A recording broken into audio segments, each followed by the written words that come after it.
ಕಲಘಟಗಿ ಪಟ್ಟಣದ ಹೊರವಲಯದ Saint Mary's ಆಂಗ್ಲ ಮಾಧ್ಯಮ ಶಾಲೆಯಲ್ಲಿ ವಿದ್ಯಾರ್ಥಿಗಳಿಗೆ ವಾರ್ಷಿಕ ಬಹುಮಾನ ವಿತರಣೆ ಕಾರ್ಯಕ್ರಮ ಜ್ಯೋತಿ ಬೆಳಗಿಸುವುದರ ಮೂಲಕ ಚಾಲನೆ ನೀಡಲಾಯಿತು.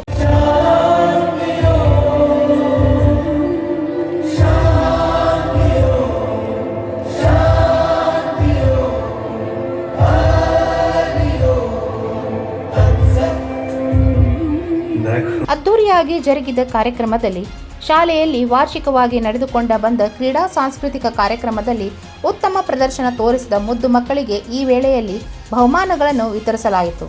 ಅದೇ ರೀತಿ ಶಾಲೆ ಹಾಗೂ ಕಾರ್ಯಕ್ರಮದ ಕುರಿತು ವೇದಿಕೆ ಮೇಲಿದ್ದ ಗಣ್ಯಮಾನ್ಯರು ಅಭಿಪ್ರಾಯಗಳನ್ನು ಹಂಚಿಕೊಂಡರು. My dear staff and non-teaching staff and my dear students,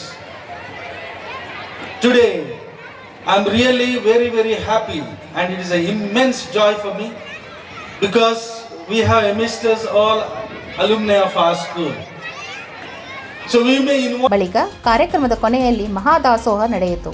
ಈ ಸಂದರ್ಭದಲ್ಲಿ ಮುಖ್ಯ ಅತಿಥಿಗಳಾದ ಸಂಪತ್ ಗೊನ್ನೆಪ್ಪನವರ್, ಫಕೀರ್ ಗೌಡ ಪಾಟೀಲ್, ಆಕರ್ಷ್ ಅಂಗಡಿ, ಪ್ರಭು ರಾಯನಾಳ್, ಶ್ರೀಮತಿ ಸೌಮ್ಯ ಪಾಟೀಲ್, ಕಾವೇರಿ ಕಡ್ಲಾಸಕರ್, ಅನ್ನಪೂರ್ಣ ಚಿಕ್ಮಠ್, ಬಡಿಗೇರ್ ಸರ್, ಪ್ರಾಂಶುಪಾಲರಾದ father George Monis, father Davis, father Richard, ಶಿಕ್ಷಕಿಯರು, ವಿದ್ಯಾರ್ಥಿಗಳು, ಪಾಲಕರು ಇದ್ದರು. Ilyas Giddannavar, 9 live news, Kalghatgi.